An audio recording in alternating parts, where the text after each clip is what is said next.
Recognizing the member for Surrey-Panorama.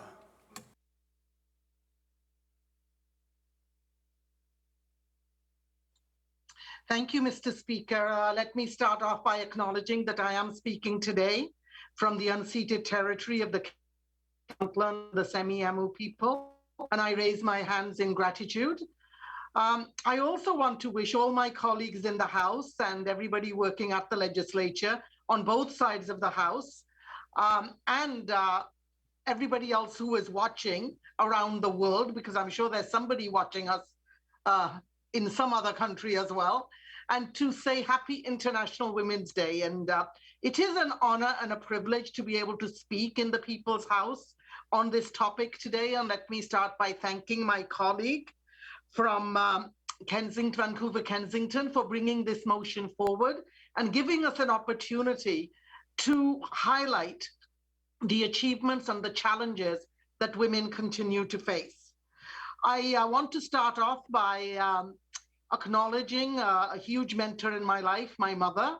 I think in her 96 years, she saw quite a change. She, born in India in a small village, lived through the partition of India when 2 countries or 3 countries were formed.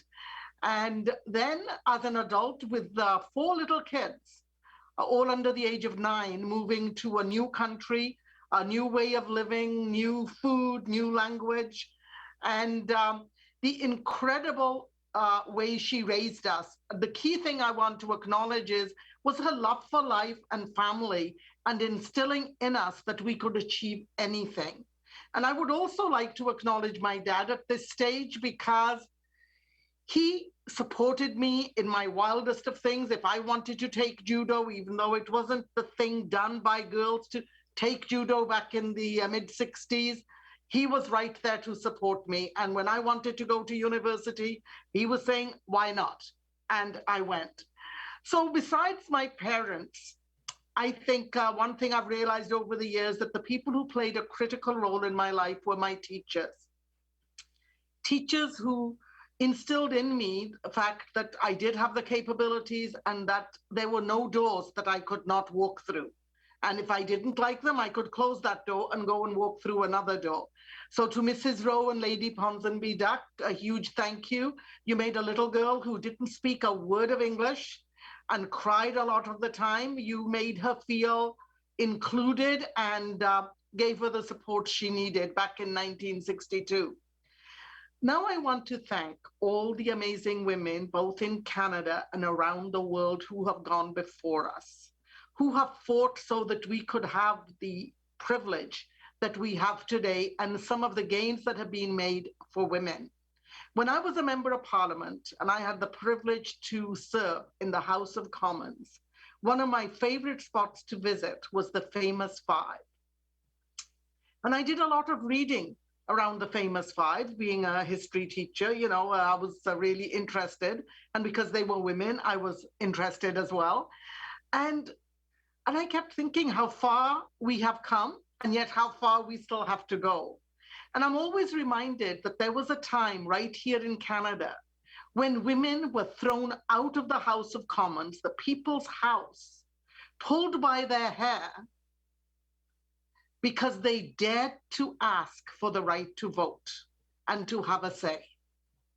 I raise my hands in thanks and gratitude to all those women who fought during a period when their personal health and security were at risk as well.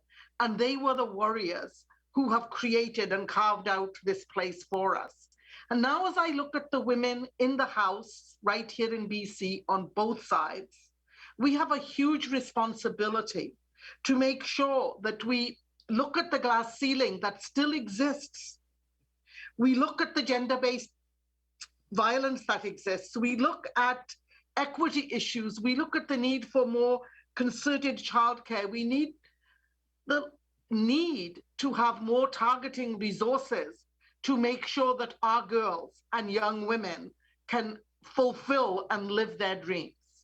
We all have an amazing opportunity, and I invite each and every one of us on all sides of the House. Let's take a look through the a women's lens.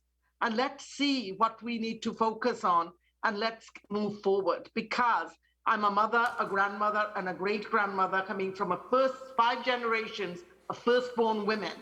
And I can tell you, I want to leave the world a place where my great-granddaughter can live her dreams without anybody telling her she can't do it because she is a girl.